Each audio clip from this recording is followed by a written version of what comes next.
Hello again, everyone. As you may have read a couple days ago on Facebook, as I was editing this episode, we cut out a lot of the bullshit and found ourselves with some extra time. Imagine that on this episode, right? Yeah, well, we had to pick our battles, so to speak. Definitely. Because you could go on forever about TV, so we picked a certain number of topics that we thought would fit the time well.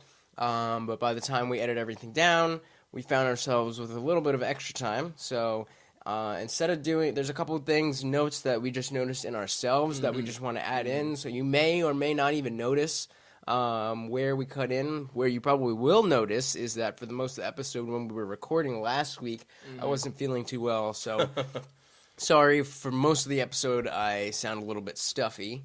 But I should be better by now, right? Feeling much better. Yep.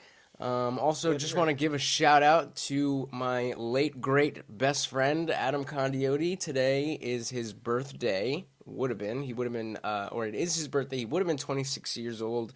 Shout out to you. Happy birthday, Con.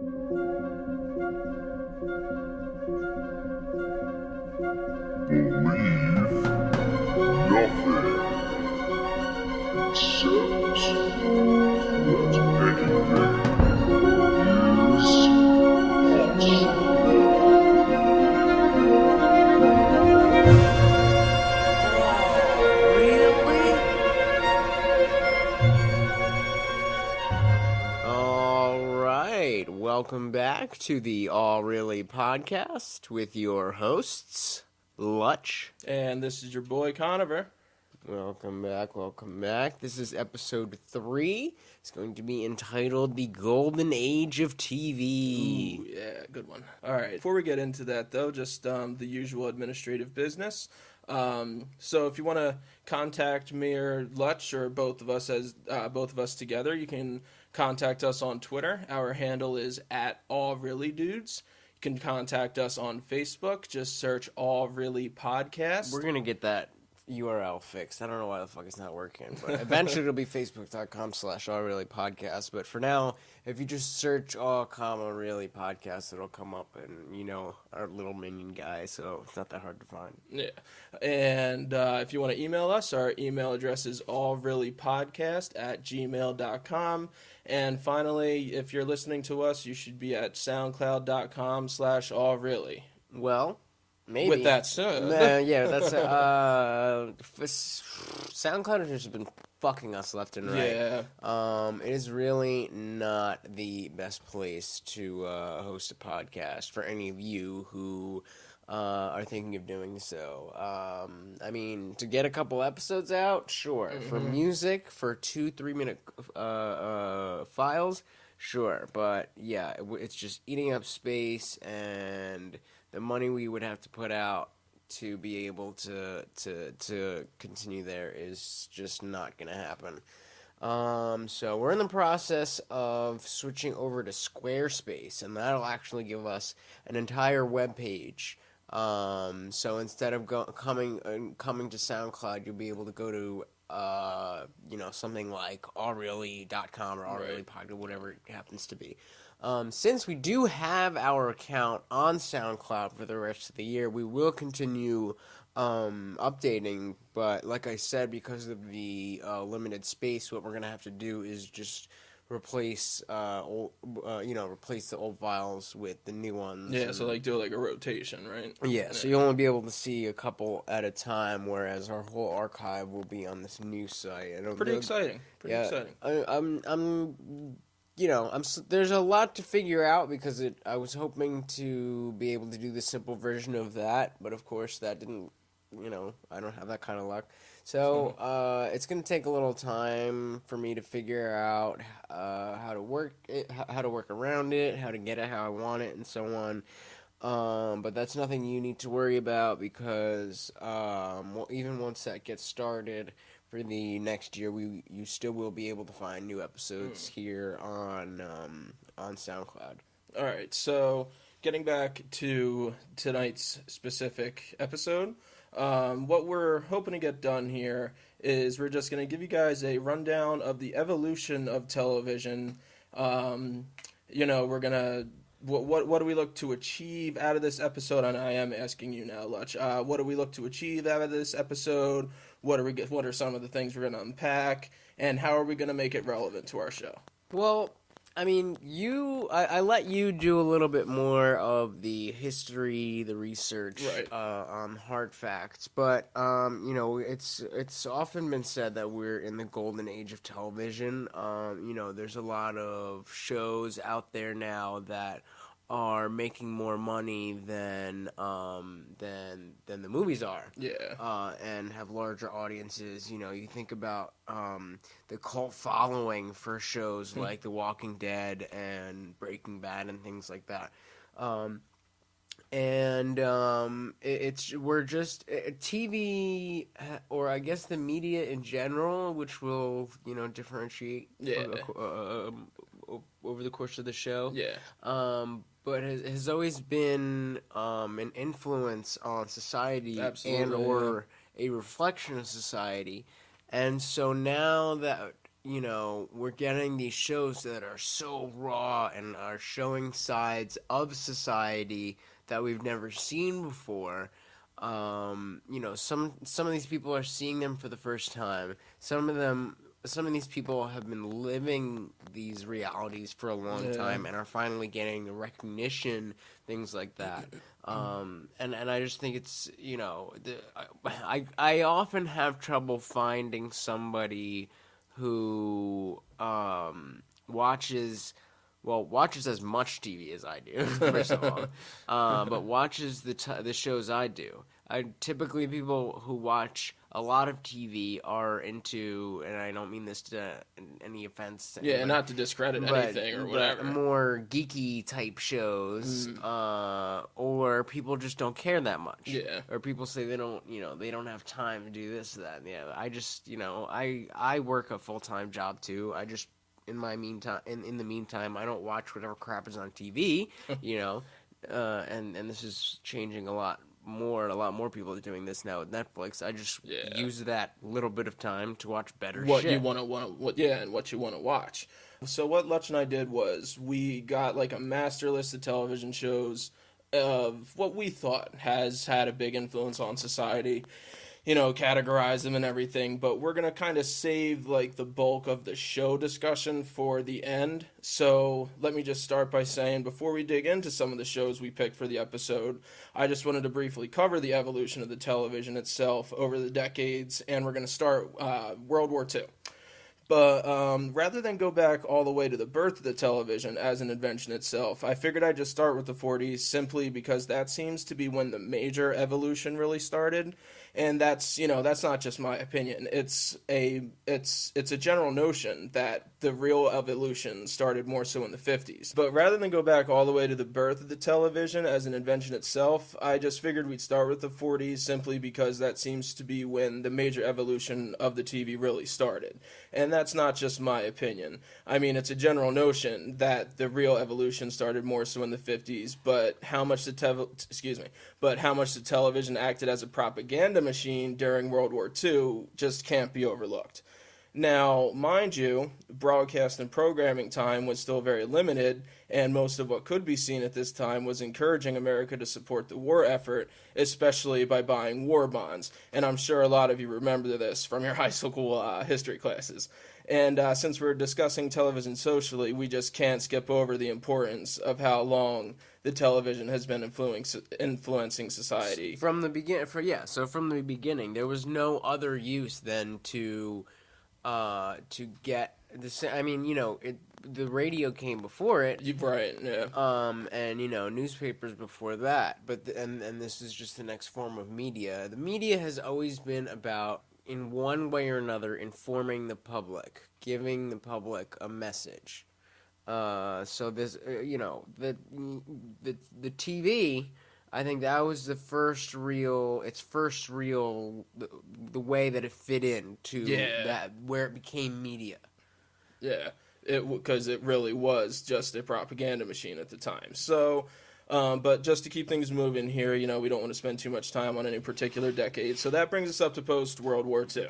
And this is seen by most scholars as, quote, an affluent era in America. And I actually remember when I was student teaching, I had a whole unit on this affluent era in America. National morale was high due to the victory in World War II. There was just a general sense of happiness post-World War II. And everybody is high on America and patriotism, and consumerism is at a high. People are doing their best to keep up with the Joneses, and the TV was the pièce de resistance of the cul-de-sac. And what's crazy, actually, I found this stat in my research, is that the average household income at the time was about $1,700 a year, and the TV itself was about $400. So people really wanted their television. Inflated for now, that's this much and this much, because I mean, percentage-wise, obviously you could see that it's a significant amount of money. Yeah, that's a lot of money. That's an expensive-ass TV. Yeah, regardless. Keep in mind, that's still when there was only 4 hours a day worth of programming. We still didn't have full-time television. So...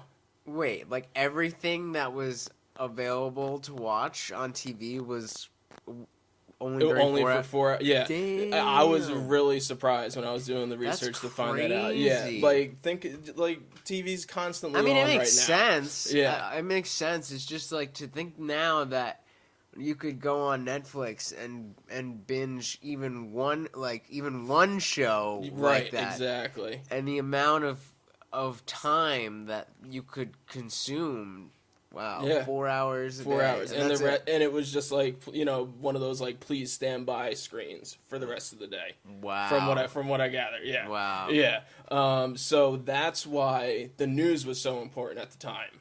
So the news was part of that 4 hours. Yep. Okay. Yep. So I'm pretty sure if I remember correctly, it was at least 1 hour of the 4 hours was just news. So up until this point, everything we're getting from TV is not everything. Let me back up a little bit. So that's why we see in some of these old shows and old movies, dad getting home from work and he's ready for his dinner. He's actually expecting his dinner. Let's be serious. And the family just gathers around the TV right away because the news was so important at the time. And since the broadcasting was so limited, that's why they did it, because they were looking to get their news. And so timing, we're talking about this is still late 50s, early 60s, right. Yeah, because the late 60s is really when things kind of shit kind of hit the fan is for TV,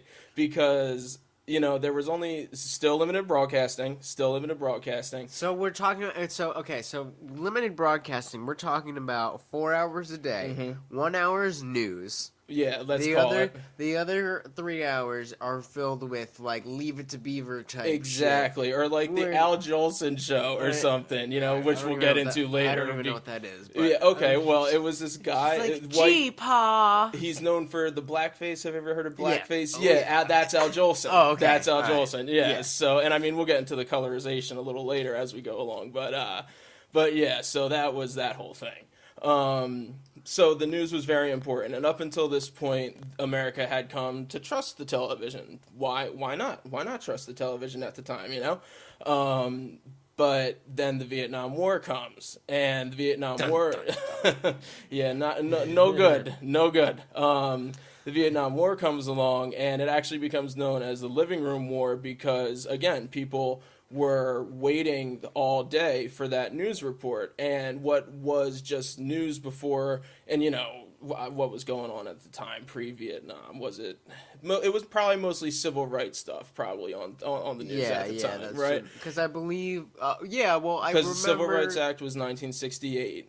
So yeah, so the worst. It's not like people haven't seen bad shit on TV before. I guess that's what I'm trying to get to. They've seen, the fire hoses and the dogs and this and that. But there we go. Watts riots. Yeah, good point. But that's politically decisive because, unfortunately, it's amazing to think about it now, but some people thought of that, didn't necessarily see that as shocking Yeah, that's true. You know what I mean? Yeah. Like, there's a lot of people who would not necessarily agree with it. Me, like, not say this, but Which is where we're going. Yeah. Which is exactly where we're going. But at that time, this is how people were treated. So it wasn't true. that surprising. Right, that's true. It was the norm anyway. But Vietnam, that was the first televised war, and when people are seeing, they had reporters in Vietnam. They had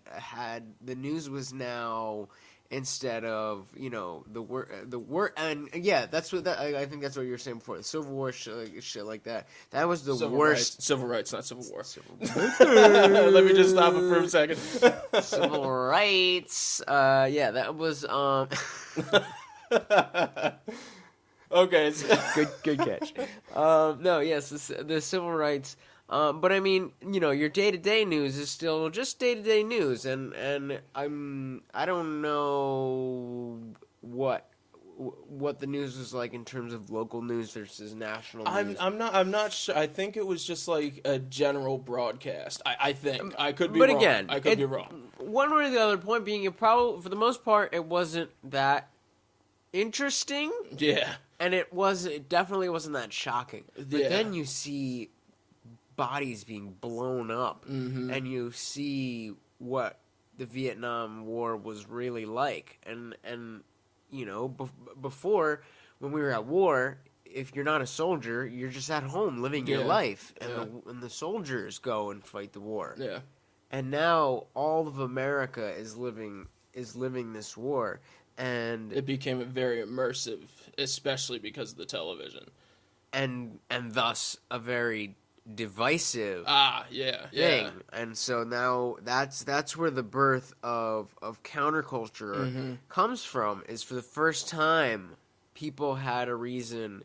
And not that nobody ever questioned the government or anything before, but collectively as a sect of the population or however you want to put it, there was a movement of people who did not trust either the government itself or just the normal culture. The man. That's actually where the phrase comes from. That time. Just the man. Just the normal culture. So that pretty much brings us to the 70s, I guess we'll say. And the 70s was basically just a time of more women on the screen. Definitely at least an attempt at a diversification of the screen. Because like I was just saying before the 70s, it was Al Jolson with blackface was the only color we saw on television, And then as far as women, oh my God, this absurd. To the moon, Alice. Yeah, exactly, dude. We got the I am gonna punch you in the face. Yeah, I'm going to abuse you. I am going to domestically abuse you. That was television at the time. So you had shows like Mary Tyler Moore, where now she's it pioneered for women. Yeah. It really did, and there were shows that girl was even before Mary Tyler Moore, and then after Mary Tyler Moore, we get Bea Arthur, one of the Golden Girls, and I mean I'm sure you remember Bea Arthur. They did a Comedy Central roast on her. It was really funny. So Bea Arthur actually started on Maude, and it worked. So she's still she's on Golden Girls, and it's still in syndication today. So it just goes to show you that the impact she had in the 70s is like still making a difference today on the screen. Orange is the New Black. Exactly. You would have no Girls on HBO. Yeah, I mean, I don't really love that show. I mean the first season was alright, but we digress. Good for Lena Dunham. Yeah. Let's not her. Thinking about people like Tina Fey and Amy Poehler, all Jersey the work they've done. Yeah, what up? Also, Kristen Wiig. You had, oh my goodness, Bridesmaids was fucking hilarious. Hysterical. Absolutely all-female leading cast. And I mean, you take Orange is the New Black specifically, and you want to talk about a mirror to society. That's a completely different mirror to look through. Think about the female lead on Orange, no spoilers again. She's a socialite. What's socialite, right? That's the word? I guess. Yeah, she's like a waspy socialite, ends up going to jail. Like, you never saw that stuff on television before. It gets pretty gritty. It's intense, yeah. But yeah, these shows wouldn't be possible without these women in the 70s. And the same goes for what, like I said, were an attempt to colorize the screen. We had shows like Sanford and Son, and if I'm not mistaken, The Jeffersons was here in the 70s, and they were just portrayed to America as that's how it was for blacks, you know? And like Lutch said before, since there was no reason not to trust the TV before, why not just take that as the mirror? And that's really how blacks were, is however they were on The Jeffersons, however they were on Sanford and Son. Exactly. Again, a point here being TV mirror society. Right. That's what that they evolve together or co-evolve. Mm-hmm. Mm-hmm. And so, like I said before, that pretty much was the 70s. It was more women on the screen as lead roles, and definitely more color on the screen. I do not like the way you say that. Yeah, okay. More minorities on the screen, we'll say. More diversity. There we go. A diversification of the screen. Fucking cracker over here. Which brings us to the 80s. A little non sequitur for you. Which brings us to the 80s. So, one thing I found kind of interesting about the 80s was that moms started using the TV as a babysitter more and more. And I guess we can attribute this to women going to the workforce more and more at the time. Okay. Because before it was, just the housewife, like I Love Lucy, The Honeymooners, like we were saying, on TV and in real life. But now that women were in the workforce more and more, they were admitting to using the television as a babysitter. Well, kids coming home, and instead of having mom there to make snacks, you switch on the television. She comes home at 6, throws in a TV dinner, and there you go. That's it. And this is definitely the birth of Generation X. Was during right? That was the 80s, right? Yeah, I think that was. There's actually currently a running special, or I don't know what the fuck it is, something on Generation X on Nat Geo right now. Yeah. And they define it as those born between 1971 and 1981. Okay. So I'm a little no, it would have been before the 80s. Before the 80s then, okay. But I mean, this is this is where you get your after school specials. Oh yeah. The TV as the babysitter. Yeah, the public service announcements, probably not at the time, but it would be like something today, like the Truth commercials, I guess, would maybe be, because the specials, these were like long. Oh, and in the 80s we're seeing, just by the way, in the 80s we're seeing more programming now. That's something I definitely wanted to bring up.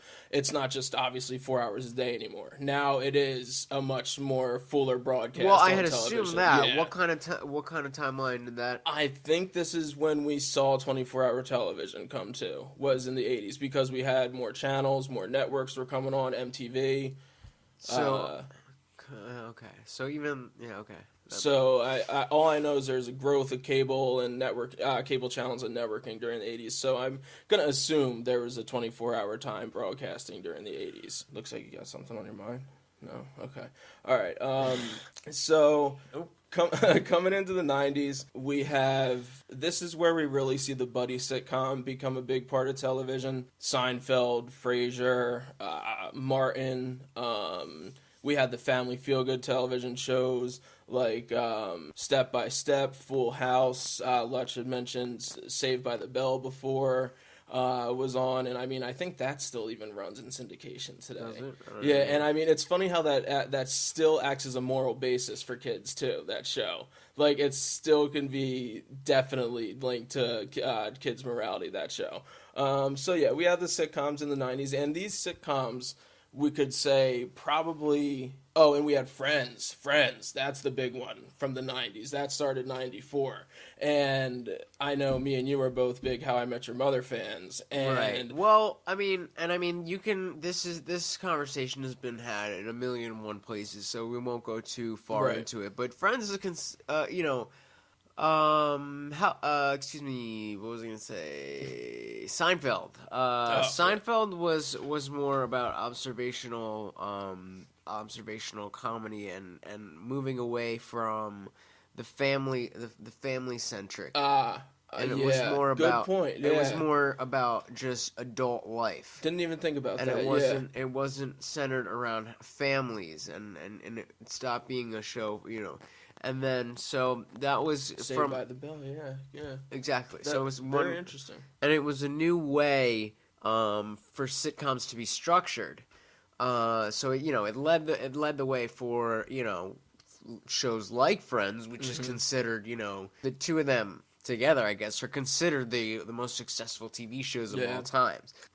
And I think the reason for their success is the fact that they're following this new structure that shows still follow the sitcom, the Seinfeld-esque show. Oh, sure. But I mean, when Seinfeld came out, it was great because it was that observational comedy. It wasn't necessarily about these heartwarming plots and things like that. And speaking of Seinfeld specifically, there we saw a birth of these outrageous plots and situations. Like, specifically, I think of no soup for you! I was just going to say, we think of the Soup Nazi episode, the Puffy Shirt episode. Like, these are such outrageous plots, but they're real plots. And we never saw these things before. And Seinfeld, in doing so, Larry David actually did Seinfeld. That led to Curb, who Larry David was the star of and wrote and everything, right? Well,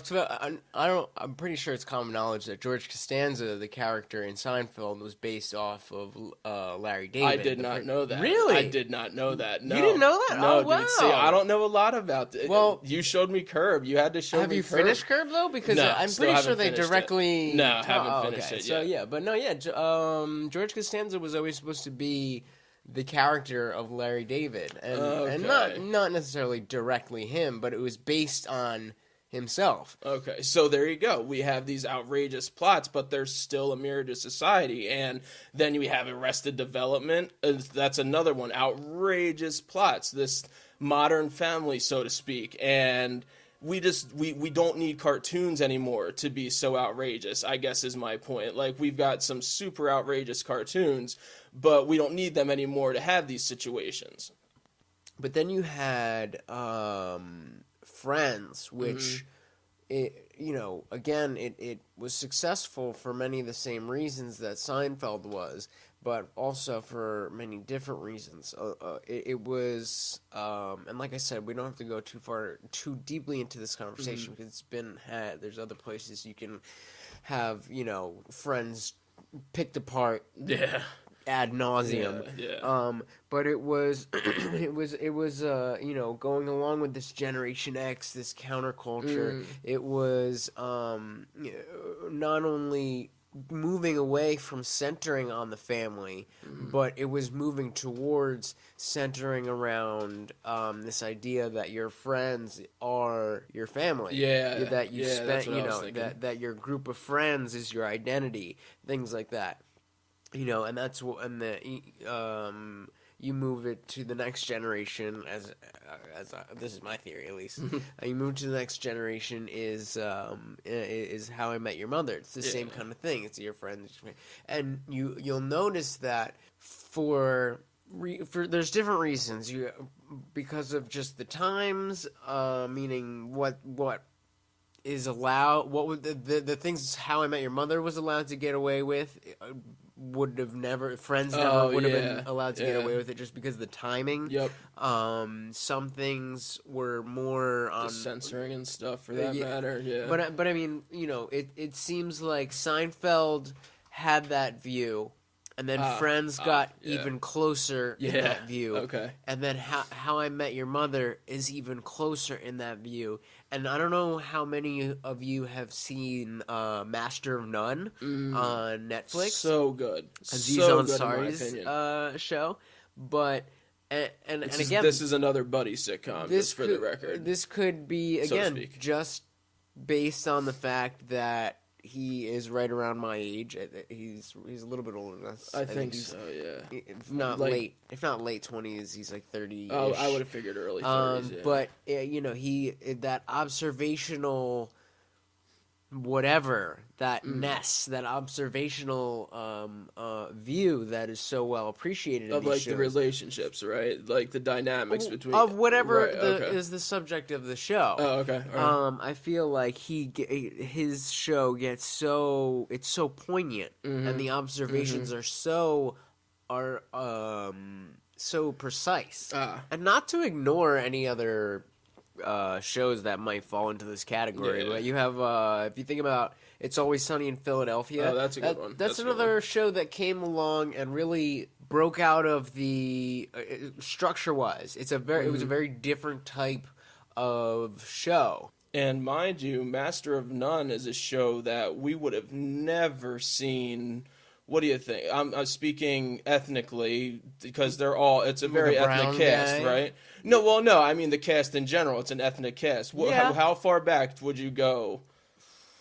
Like, we would not see that on TV. Well, you think about, I mean, without being pigeonholed as, because like we have shows like Martin and stuff and like Fresh But Prince again, and we're seeing Cosby Show. they're But- presented as stereotypes. Exactly. So it would have to be after that, and even I don't know. Man. So I'm thinking we- even 2000. What was? So point is we What couldn't was going on have in we 2000? couldn't have an ethnic. He's American born, but his family's from India. He is the star lead of the show, and so it's crazy to think how we just now have gotten to that point on television. I would say you know? probably in the 90s we could have gotten away with it, but I would have to say at least And there's in like two 2000s. white people on the show, by the Yeah, way. there's the girl, which is her stereotype. That's the funny, girlfriend. yeah, that's and then funny, there's yeah. the white friend who's Who's, by the way, like a typical white guy on television. If we're, speaking about television, he's very quirky. well, that's what you think. I don't know. It's funny because I'm Interesting. brown and you're white, and I see that guy as pretty white, but I see what you're saying. He's not presented as the black comedian's white guy. Like, well, hi Right. Tom, how you doing, Tom? Yeah. So he doesn't really fit into that category either. Which but, makes this show even better. I mean, that's certainly not the only way that it's different. And that also set the tone for another trajectory of shows that had that type of structure or would build off that structure. And so, I mean, just bringing it back from when TV was this very limited thing with 4 hours of programming, the news, and a very cookie cutter structured Couple shows sitcoms. here and there. And before we were talking about just the structure of the show Yeah. and plot wise, but there's also the Logistics of a show, right? Yeah, well, I was going to talk about the progression of the laugh track. Okay, all right. It actually in the 1940s they started putting it on shows to give the effect of people were used to seeing plays in theaters and stuff, so it was to give you the experience of being in a live That theater, immersive seeing a live- experience, yeah. right? Yeah. And then it was in 1956, Charlie Douglas invented the actual laugh box. The one that is, it's got different, you could turn up the dials for different, degrees of laughing, and there's, one for women, I just think of the synth, and children. the thing on the synth, pretty much, pretty much the just a pitch knob. adjuster, that's the word, And so there's shows that the first one that I got into that didn't have a laugh track was definitely The Office. Yeah. And, there's The Office, Parks and Rec, Always Sunny. Again, some of those we've listed before. Yeah. They say that Curb doesn't have one, right? Curb doesn't have one. It's See, Curb's one where the music plays a big role for me. Right. Because, I noticed, because I had to ask you if there's a laugh track for Curb. So, obviously, there's something there that's enticing me to feel a certain emotion at certain times. So, I mean, that's where we get all these ominous tracks on the procedural cop shows and stuff. So, that's where music comes to play a big part. Because that's the other thing is, it's is it that there has to be some cue other than the laugh track, or is it that you are just intelligent enough to understand the content and laugh at the content without being poked? Man. Now it's time to laugh. Yeah, there's got to be some or the shows sappy we should music. explore. Now it's time to cry. Right, exactly. There's got to be some shows we should look enough. for. Yeah. I think it's more of that, because you could say the same about dramas with their sappy music. But I'm going back to Breaking Bad because That's when I was thinking. I just always think of talking. that as the pinnacle. But I can't imagine that there's any type of audio or musical cues really in that show on a grand scale. Yeah, because like anytime they do suspenseful music, it'll just be like a droned on tone for like 10, 15 minutes, you know? Like, and you don't even realize it's going on as this is going on. As it goes. And like I said, it could be a 10, 15-minute track. Yeah, I don't know. So it'd be interesting to see the artistry of some shows without these cues and tracks and add-ons, I guess. You know, I'm sure some of you have done TV and radio broadcasting. Let us know. That would be interesting. Fast forward to today, and it's a completely different thing. I mean, it's called the golden age of television, and French scholar Alexis Picard attributed this golden age to three specific things. First, there's been an improvement in both visual aesthetics and storytelling. Second, there's been an overall homogeneity between cable series and network series. And thirdly, the shows have just basically been a tremendous popular success. And I'd even They've personally... just been awesome. Yeah, exactly. The exactly. shows that have been, like... Weeds, Dexter, Breaking Bad, The Walking Dead. The list just goes on and on and there's on. So many good... The Newsroom, House of Cards, The Wire, The Sopranos. Yeah, actually, and The Wire and Sopranos are actually credited with pretty much kickstarting this whole thing. Yeah, exactly. Yeah. They were like the first ones, and yeah. now you have... And I don't know... what's it called? Better Call Saul is turning out to be it's gonna be great. Spin-off of one of these types of shows. Yeah. And before this era that that was really kicked off around the age of The Sopranos. Right. TV shows weren't like that serious. No, you know? no like way. If you wanted that type of experience, you're gonna go to the movies. And Hollywood is churning out that kind of stuff. Yeah. TV was just kind of entertainment, especially after the 90s when we had all those happy feel good shows. Right, and even as far as the actors and producers and stuff. Like if you're a TV actor, TV producer, whatever, that's great. But that doesn't. You don't hold a card to the movie actors. Mm-hmm. But every day now, there's new. Right now, they have something. I saw the first episode. They're doing a rendition of the OJ thing with American crime. No, yeah, whatever. I don't know what the fuck it's called, but it's Cuba Gooding Jr. plays OJ. I saw the first episode, and I didn't watch. You have Cuba Gooding Jr., David Schwimmer, you have John Travolta, and, all of these huge names, these A-list celebrities in a TV show. You would never have that. Never have that. No. And we've definitely seen a rise in what's been called the creator-driven tragic drama. And again, these are the shows like Breaking Bad.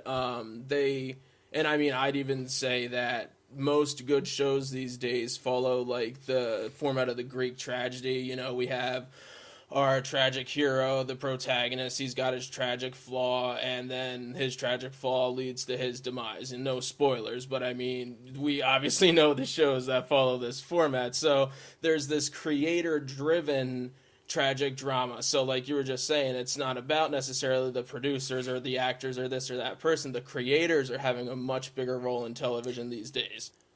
Think about the writer's strike we had a couple years ago. When television I was going to say when television sucked for a couple years, but looking back on it, I can't pinpoint the years off the top of my head. You think I don't know if I can't right now. I definitely remember it through Family Guy. I remember how terrible the Conway Twitty thing. Oh my gosh. So whatever, that's so drawn maybe out. Like 2011. I was gonna say there. 10, 11. Because I figure halfway through or How I Met Your Mother was about the writer's strike, like seasons probably like 5 and 6 if I had to guess.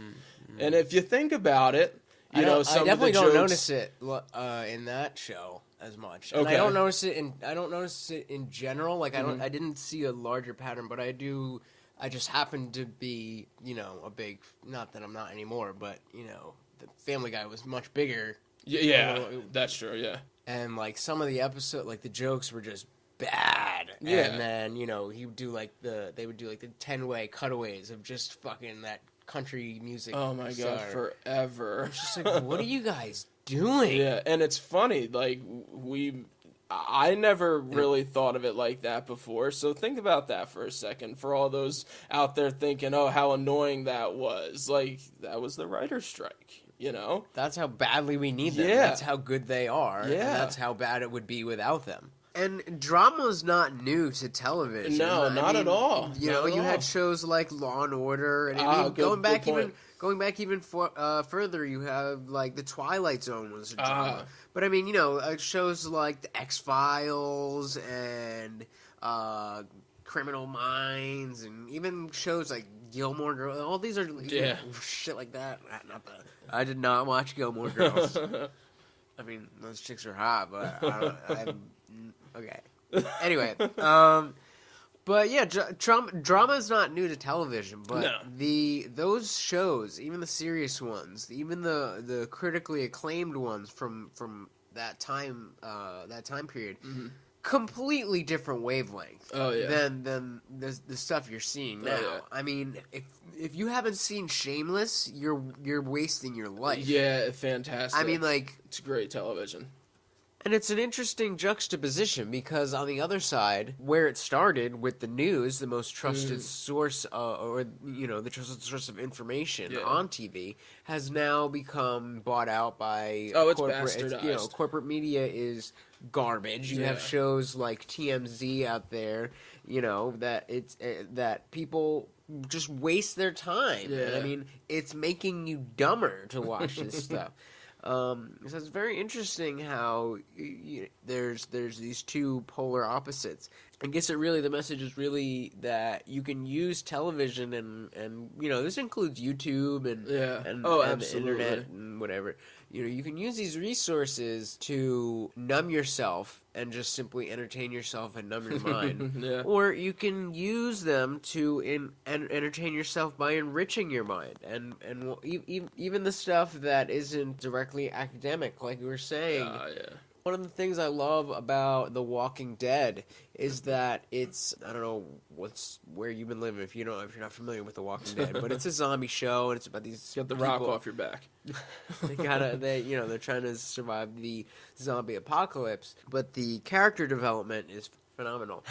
And it's just so interesting how the environment and the situations that the characters find themselves in on the surface are so drastically different than anything you or I would ever find ourselves in. I don't think you and I are going to be lost in the woods with walkers chasing us. And, I don't think so. Crying baby anytime soon. But all of these things, you. Sorry, go ahead.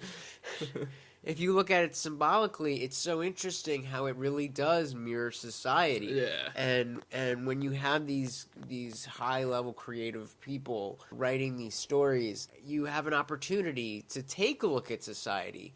And there's, depending on what show you're watching and depending on what scope you're viewing it through, there's a lot that can be said. Of course, these are just TV shows, but they're very well written, and you form these emotional connections to them, and they affect the way you see the world and the way you behave and the way you interact with people. And so it matters what you're watching on TV. It affects you. Absolutely. And it's weird how shows like The Walking Dead we can look to for socialization, but they're such dark television shows that we've come to even look at. Like, I don't remember a time that The Walking Dead would have been on TV before. I think you even said that. What do you mean? Like, there's just seems to be so much of like a...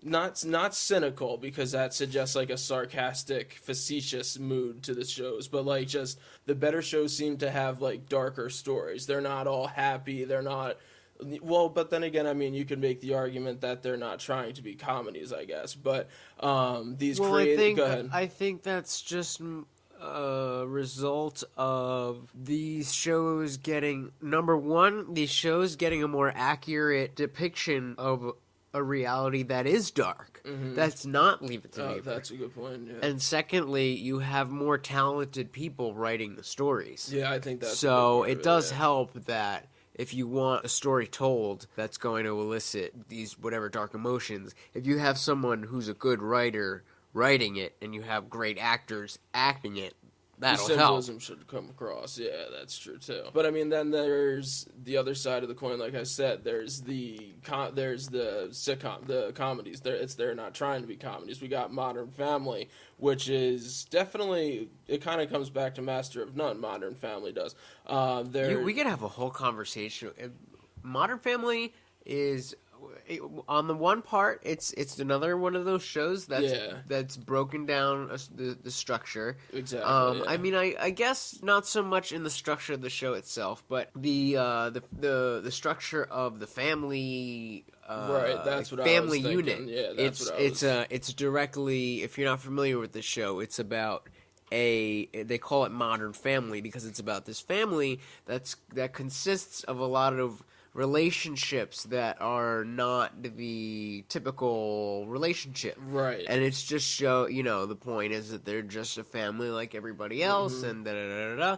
But at the same time, it takes on issues that any normal family would take on. Yeah, that's a good point. That's a good point. It just does it in the Modern Family way. Take it back to the Brady Bunch. That debuted in 1969 and ran through the 70s.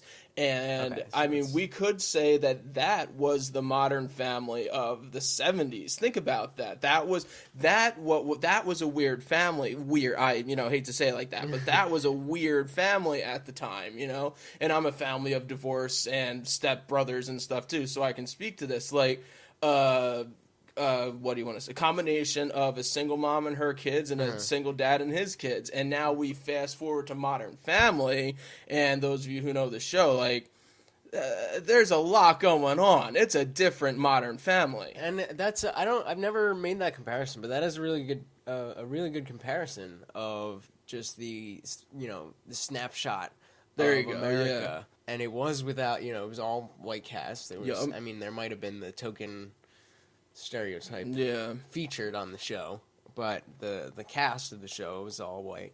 Had a female housekeeper. Oh yeah, So and everybody was very, very set in their gender roles. Oh yeah, we could go on forever about gender roles. Yeah, with well, I mean, the this Brady was Bunch. right when the feminism Exactly. the whole- Counterculture. This Yeah. was all coming together. So, with that said, then why don't we use the television for more? I guess I don't want to say educational purposes, but why don't we use the television for a more positive tool? Well, what are your thoughts? I mean, that's a good question, but there's a bigger question that we're ignoring. Is that why people choose to use the television in any way other than this? Yeah. The fact is, we watch stuff like this, but there is a lot of other things on TV that you could spend your time watching. Like we've said, you could spend your time watching corporate news. You could spend your time watching Honey Boo Boo. You could spend your time watching fucking Real Housewives of Butthole USA. There you go, reality TV at its finest. And I mean, this comes from the diversity of structure. But the idea is that, like we said, entertainment can have a numbing effect, but it can also have a stimulating effect. And some of what people choose to watch has that numbing effect, and they're fine with that. They like to see this bitch get mad that bitch talk to her man, and we get off on it, dude. And I'm not gonna lie. Like, I have the same proclivities to be interested in. If I hear somebody I know biting, or like, I don't know, if I'm at work and I hear a table, like at a table, I'm a waiter. So if I hear a table if arguing, I'm interested. I want to know what's going on. Yeah. But I have the same proclivities. But the fact is that's mind numbing, and you have the choice to just sit back and be numbed. And too many people, I feel like, are content with that. Okay. So if they don't, I mean, to get back to your question of why don't we use it in a way that perhaps would benefit, I guess, more. Well, what I'm trying to say is perhaps it would take the golden age and it would continue exponentially. Okay. If that's what if everybody who was watching TV was spending their hours watching the best shows and thereby creating a need for, the best people and the best things and turning out more and more and more, and it gets better and better and better, then that would be awesome. But people don't care that they're numbing their minds. People don't care. Yeah. And in the research, I actually saw something about how there is a complacency that people have that when they get home from their long, hard day at work, they just want to sit back on the couch and watch the drama unfold on reality TV. And you know what? I honestly can't blame that. Yeah, agreed. Talking about mirroring society, people like it, people want it, and unfortunately, people are in the position where they do want to be numbed sometimes. Yeah, exactly. Yeah. And that's a whole different conversation about, the work week and wages and all this stuff. But it's, point being, it's tough out there. And if our lives weren't so tough, then maybe we would be more willing to stimulate ourselves a little bit more. Interesting. Maybe because it's so fucking tough to just get through the goddamn day that when you come home, you just want to shut yourself off. Okay, so then where does the news come into play in the sense that we have such a shitty day? Do we just want to see that somebody's having a worse day then to make ourselves feel better? I think that's part of it. Do you think that might be part of it? Because, I think how the news is just, it's like they're, and, this, no offense to any of the people that have been affected by bad news, but, the fires in apartments and shot or a drive-by or something like that. That's all I ever see on the news. And I don't watch the news often, but my grandma will come out of her room and she gives us the nightly news report. And I'm just like, Grandma, I don't care. And I feel bad about that. Well, what can you do about... I think that's what it comes down to. What can I do about it? The fact is, the news originally was a beacon to give... it was a forum for information to be disseminated onto the public so that they could be informed voters. Okay, yeah. The news now has been, what is new? News is now entertainment. These things are on the news because of the shock value. The same reason there's rubbernecking on the highway when there's an accident. Yep. You just gotta see it. Sure, you could talk about whether the fact that you may or may not have been numb to the or desensitized, and that you feel bad that you don't care. You didn't know this person. Why would you care? People die. Shit happens. You're gonna go cry because somebody. It's something, it's something you don't care, but there's just such a disconnection. But because it's good entertainment, it's on the news, and that's all that because it actually happened. It for some reason gets accepted as news, but it's not news. It's entertainment. Yeah. And we recently watched Nightcrawler. Oh yeah. With that was cool. What's his face? Is that Jake Gyllenhaal? Yeah, Jake Gyllenhaal. Fucking awesome. Cool, yeah, pretty cool movie. He becomes a freelance news photographer, videographer.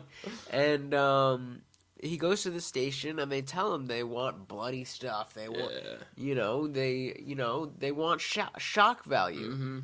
Now compare that to the show that we've also been watching or recently watched, The Newsroom, where they talk about all this stuff about how, like I was talking about before, about how the news was supposed to be there to inform the public, to create informed voters. It was supposed to be information that was relevant to inform voters. Not only that, but it was supposed to be unbiased. It was supposed to present information. Imagine that. Yeah, right? It was supposed to present information so that people would be informed about things and could decide whatever they want. Think about what that could do for the big picture. If it was just the facts for the facts to become better informed. The positive impact as such would just be fantastic. It would. It would just be great. But it's an ideal, though. Instead, it's it's corporate news, right? And these and Fox, CBS, MSNBC, all of them. They're all owned by companies whose purpose of existence is to create profit. Absolutely. And so what their concern is making as many people watch their news as they can so that they can create the highest value for advertisers and make the most money. They don't give a fuck if you're an informed voter. Nah, not at all. Not at all. The dumber you are, the easier The better. it is to entertain you. Yeah, absolutely. Absolutely. And people will call this conspiracy theory. Yeah. I don't know. But just watch the news. I don't know how to... If you can't see that, I really don't know how to defend that. If you really think that the news is unbiased... Oh, man. My dad Go likes ahead. Fox News because he says it's fair and balanced. How about that? I mean, Dad, sorry if you're listening, but Yeah, no offense, that is sir. ridiculous. That is ridiculous. It's just not the case. It's just not reality. And of course, I'm not calling my dad stupid. He's a very smart man. Right. It's just that these people, these corporations, spend a lot of money for people to get very good at convincing you of what they want to convince you of. Yeah. So if you're just, if you're not looking out for it, if you are just sitting back and trusting the news, then it's very easy. It's very likely that you'll think exactly what they want you to think.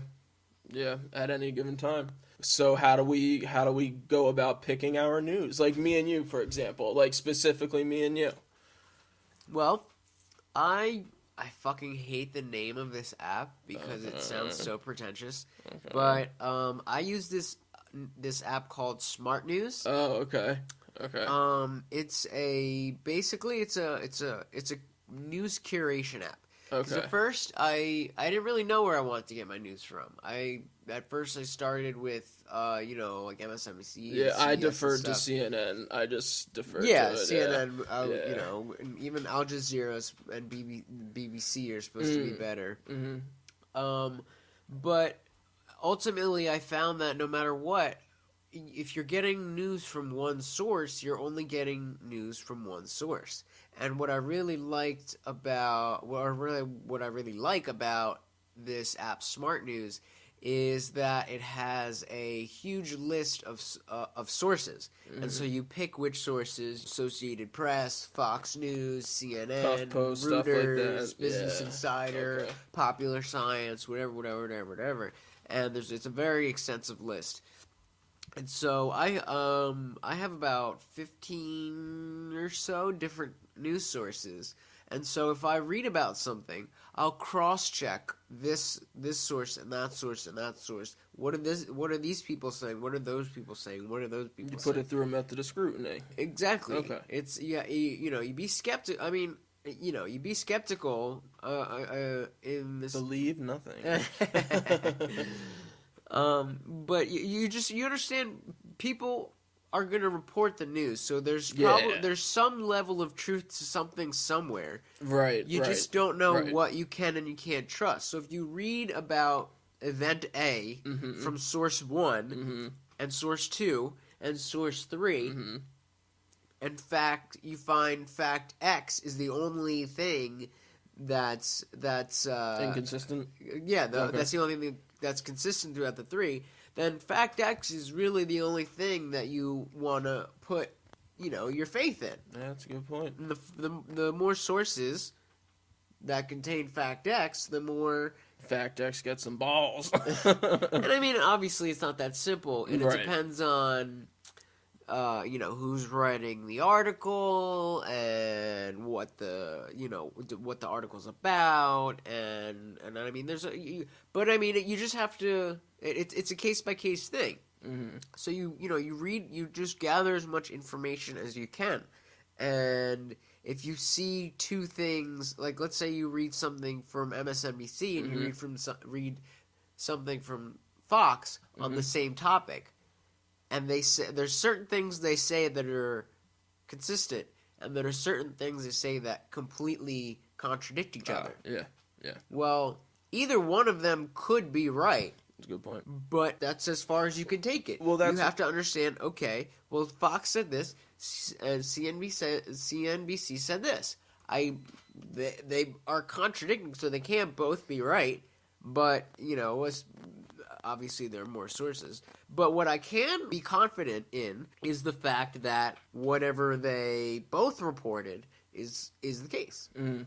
And that's where, admittedly, my biases come into play. Like, if I were to read something from CNN and then read something from Fox, I'm definitely going to take something from CNN more. I'll just believe, I guess I'll accept the facts from CNN a lot quicker than I'd accept the facts from Fox. And it could be like I said, admittedly, it could be the most outlandish thing, but my natural biases come out. That also comes from you learn over time which sources are more credible than others. That's true. If you make me feel a little better. I don't read a lot of shitty newspapers, so I don't really know one off them. But like the Burlington County Times. Shout out to Broco. Okay, sure. If you read something from there, you can reasonably assume that you can only take it with a grain of salt. Mm-hmm. Now, if you read something in the New York Times, mm-hmm. you can reasonably be comfortable that it has a certain level of legitimacy. But you also will understand the New York Times is a left liberal newspaper. Right. So so then perhaps you want to read, I don't know, the right-hand equivalent. Yeah, I just don't know. The right-wing equivalent, and see what they say. And then try to read some independent blogger who... So it really takes some commitment. It really takes some commitment to that method of scrutiny then. Yeah. Yeah. And I mean, that's why Smart News makes it easy, because you have a lot of different sources all in the same place. Because, unfortunately, it's not as, anybody can say anything. And unfortunately, it's not that simple. Mm-hmm. So, at the end of the day, you have to really, you don't have to, but I do. At the end of the day, I try to stay informed, but, I mean, then you end up like Grandma, where all you're doing is loading yourself up with facts about this accident and this murder and this. It's not relevant information, and it's all a distraction. It's not helping you become an informed voter. See, my problem is I get bored looking for more than one credible source sometimes. Like, and it's not that I'm not interested in something, like I said before, I just don't care sometimes when it comes to the news. But I get bored looking for multiple sources on certain issues or certain things that... And I'm sure a lot of people can relate to that. Yeah. Not only that, but I'm sure a lot of people don't have the time. And that's go the thing and too, read, is the time. Yeah. I mean, I have the time, admittedly, but... But yeah, if you got a job and a family... Right. You're not being lazy because you don't read 5-6 articles on the same issue so that you can become informed, and that's not a reasonable expectation. So I need to better use my quality time at home watching the television. Then I need to stop watching old crappy television shows and start watching multiple news networks and getting all my sources right, making sure I got all my facts straight then. Well, I think the solution is, or the goal is, to find sources that are reliable. Right. So that you don't need to cross-reference everything they say. Right. Okay. It takes a little bit of homework to determine that, okay, this source can be trusted. And you only find a limited amount of sources which you do trust, and you follow those sources. That's how if you want to stay informed on current events and political things like that, you have to find a source or a couple sources that are relatively reliable. So, I mean, reading the 5-6 articles about the same thing doesn't necessarily have to be done all the time, because if you read, if you do that for 3 different topics and you find this source, that source, and that source are all giving you very unbiased, accurate thorough information, then you can now, that's evidence. That's science at work, kids.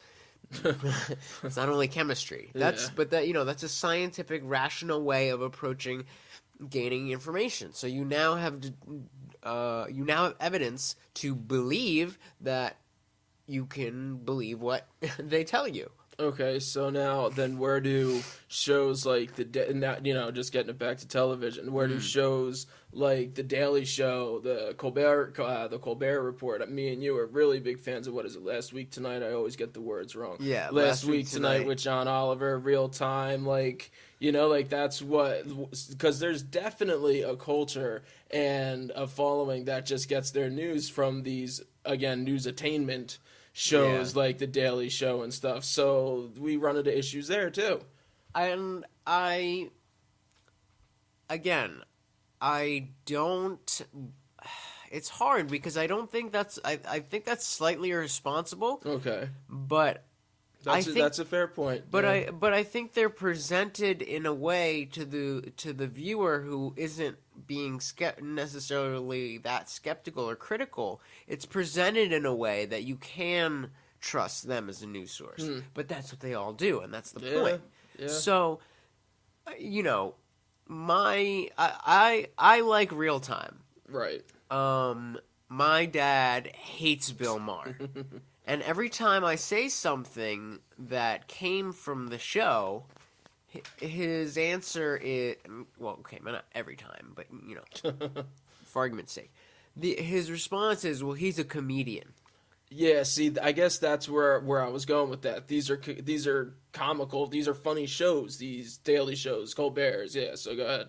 And that's fine, but just because he is a comedian doesn't mean he doesn't have a point. Yeah, or can't present facts. Exactly. Yeah. Facts are facts. So right, it doesn't, right. and it's not a new thing that comedians are tellers of truth. Oh my God, they can be the most topical people when it comes to stand-ups. You have Bill Burr, Yep. you have Hannibal Buress. Yep. Going back, you have people like Eddie Murphy, George Jeez, Carlin, yeah. Bill Hicks. Talk about mirrors to society. Yeah, these are the people who are saying things that you can't say on TV, you can't say on corporate news. So it's almost more trustworthy, and it's unfair to compare what a news station says to what a comedian says, because when Bill Maher says something, and I don't always agree with him, I don't always agree with his views, and I don't always agree with the way that he presents things. Mm-hmm. When we talk about intellectual integrity, he's an entertainer, so he gets a pass. But exactly, it's like, he has license to do so. Right? Yeah, but it's like, come on, man, you could have made your point without that. Yeah. But no, I understand why that he's an entertainer. Pulling punches. But fuck, I don't remember where I was going with that. No, I do. I got it. But when he says something, he is speaking as a person, as a comedian. Oh, right. When a newscaster or a journalist is sitting on Fox News or CNBC and saying something, they are not saying it as a personal opinion. They are presenting it as an official position, and that's very, very, very different. It's like the priest in a church. Pretty much. Yeah. It's exactly. They're the authority. They're just getting it from somebody, something higher or above, I guess. The news anchor just reads the teleprompter. So, I mean, even though we've kind of beaten the crap out of news for the past, I don't know how long, on the other side, there are some really good reality TV shows out there, that help people, Like, we got shows like Shark Tank, encouraging people for capitalism, that whole shebang. I mean, don't get me wrong. It's not necessary. I certainly wasn't saying reality TV bad. Bites. Drama good. Yeah, that's a good point. Good distinction, yeah. Because there's plenty of dramas that are terrible, comedies that are terrible. Oh yeah, they're across the board. That's not the point I was making. But yeah, you're right. No, I mean, you take your example, Shark Tank. Yeah. That's a reality TV show, but it helps. It's stimulating. Yeah, It helps. definitely. It helps people. It's like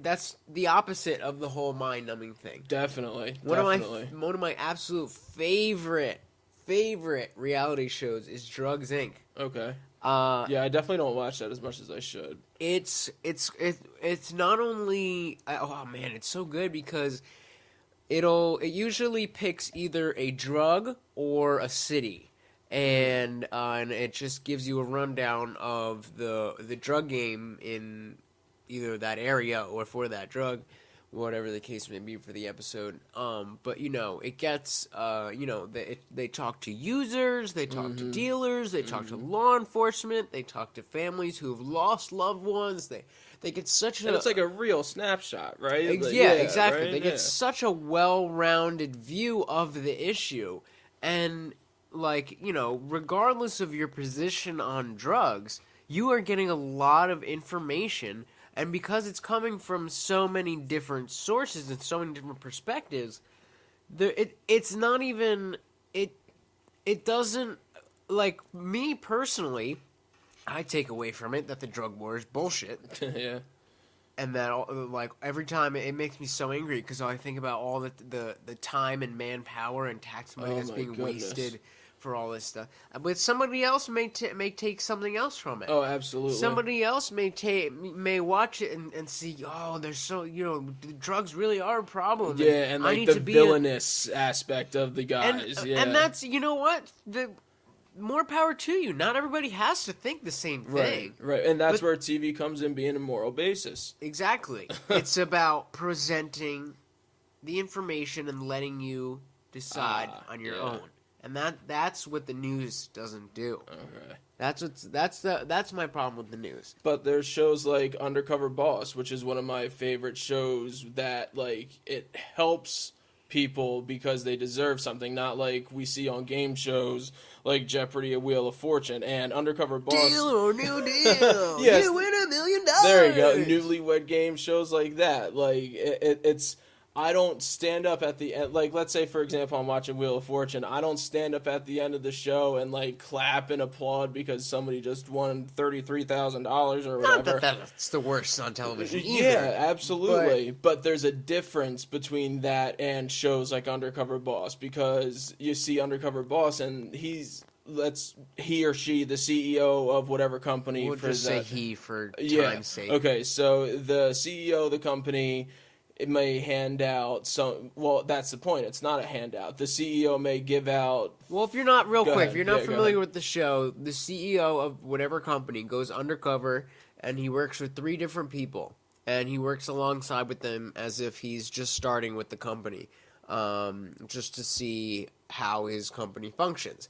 At the end of the show, he reveals that he was the CEO, and then he'll either say, "You're a piece of shit, you're fired," or while he's on the job with them, he tries to get them to open up, and so he learns about their family, and it's like, I'll pay for your school, and I'm gonna buy you a new car, I'm gonna give you $10,000 for your family or for your daughter's college fund, or whatever the case may be. Because these guys are the CEOs of big name corporations. Companies, yeah.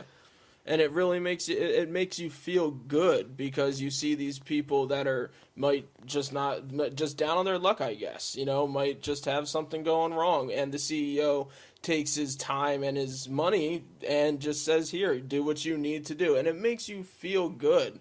Versus a game show where it's just like somebody winning money because they played the game better than somebody else, I guess is the best way. Yeah, and again, not to speak negatively of that. No, that's fine not too, at all. I would totally whatever. love to win free money. Yeah, and it's entertaining for the record. Yeah, but to be more specific, I saw an episode of Undercover Boss that was for True Value Hardware. Okay. And so CEO goes under, and the first guy he's with is just a regular salesman.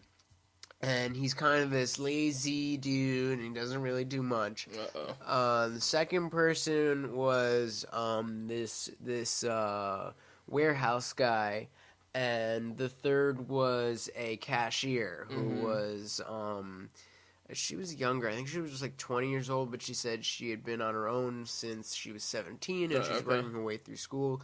So, at the end of the episode, once he reveals that he's the CEO, he, like I was saying, for the girl, she had like $50,000 in student debts, and he's like, I'm gonna pay your student debts. God, that would just be so nice. Yeah, and that's the what warehouse, gets you. and the warehouse guy. That's what he had a daughter. He also said the warehouse guy he rode his bike to work because he didn't have a car because he had parking tickets which he couldn't afford to pay, which amounted up so much that he lost his license, and it was up to 12,000 because it just up to adds 12. up. Yeah. So he's like, I'm gonna pay your $12,000 fine. I'm gonna buy you a car. I'm going to give you however much money for your daughter's college fund, and I'm going to give you money to take your daughter on a trip and to Disneyland. And this guy was like, "What, man? So grateful, right? So grateful. Like, yeah. Are you serious? Like, nobody's ever done that for me." And you can. And as we're talking, we're sitting here with smiles on our faces, mind you. Yeah. It really makes you feel good. It's it's heartwarming. It's heartwarming. It is, absolutely. And so there's definitely ways that television can be used positively in this reality realm.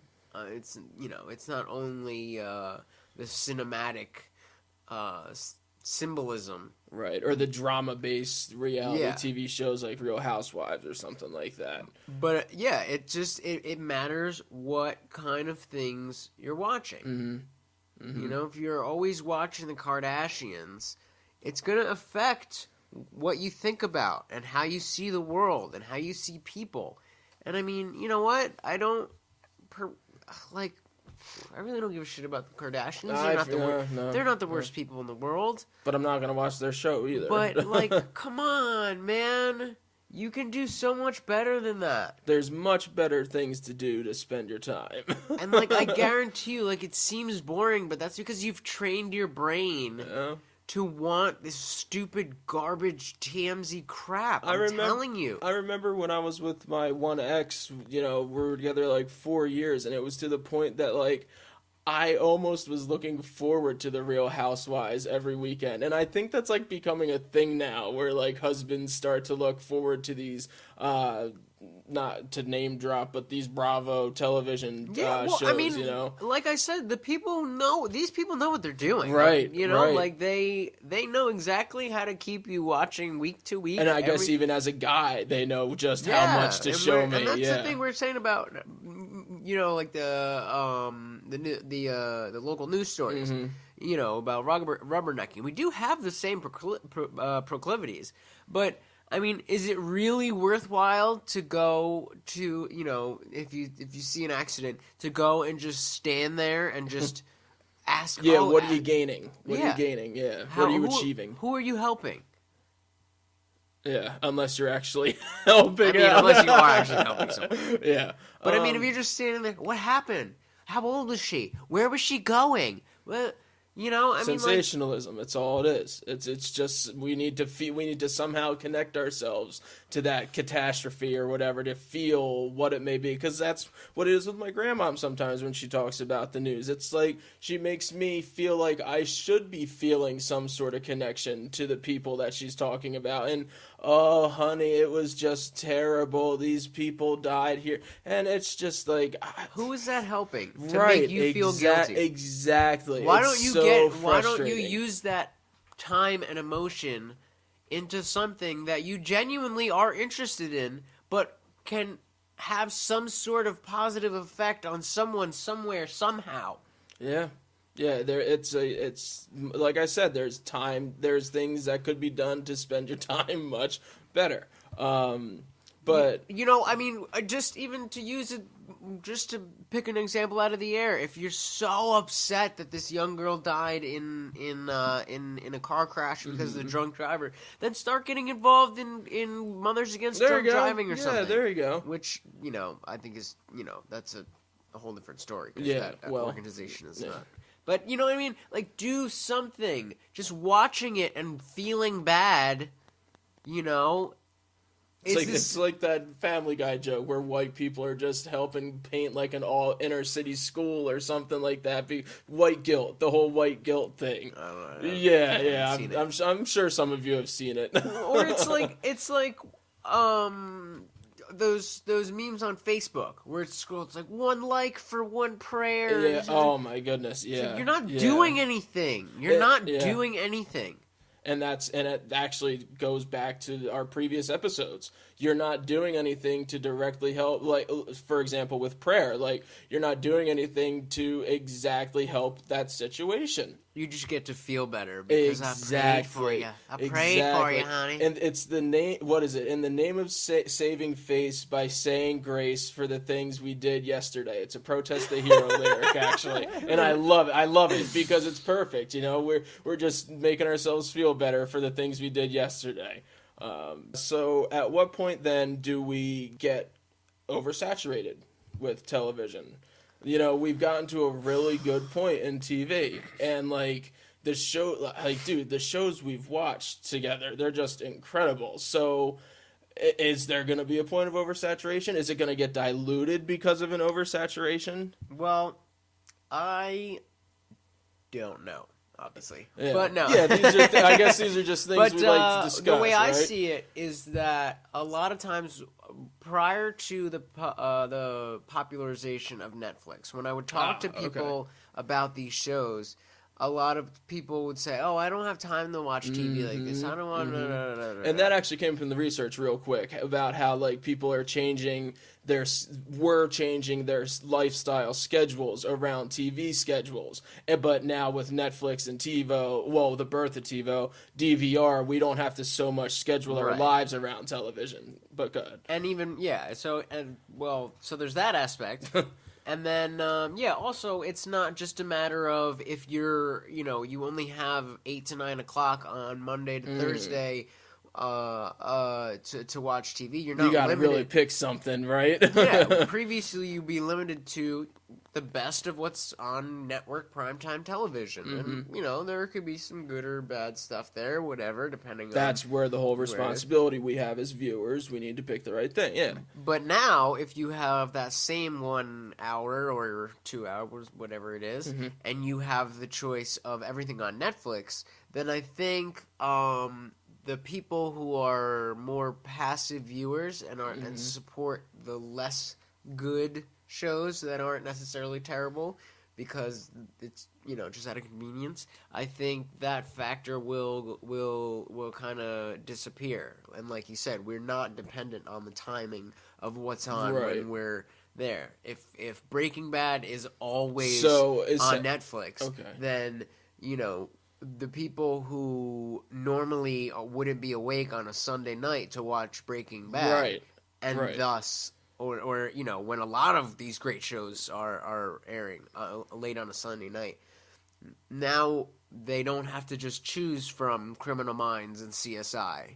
So it really is just up to the creators as to whether or not this saturation is going to be a good or bad thing, I guess. Because are we going to keep getting good shows, or are they going to just start sucking because they run out of ideas? I think we can't predict the future, but I think it could go either way because right. The one thing is if viewers are, or if the demand for shows like Breaking Bad, The Walking Dead, Game of Thrones, whatever. And that's where Nielsen comes into play, the ratings departments and stuff. Yeah, if the ratings for those go up, then more shows like that will be... Exactly. Hence, terrible shows like The Bastard Executioner coming out. Sorry, guys, that show sucked. It was one of those medieval shows, it was supposed to. I saw a commercial and knew that. Oh that boy, would not be. I don't. I had high hopes. I had high hopes. Just for the record, I don't watch Game of Thrones. Just because that's. See, I do. I like that stuff. Knew that was, I like that stuff. That's one of the ones I can't. Meh. But even worse than that, think about your just average daytime television program. Oh man, trash. You have Judge Judy and soap operas and The View and Maury Povich, Jerry Springer. I don't know if you said that or not. Yeah, if that's what you're watching every day, it's going to rot your brain. It's just trash, dude. Yeah, that's not a fallacy about television that it can rot your brain if that's all you're watching. And it's funny how, like, there's elder, that's definitely something, well, again, I think about my grandma. I feel like older people are watching these, daytime television, obviously, because, everybody's at work, whatever.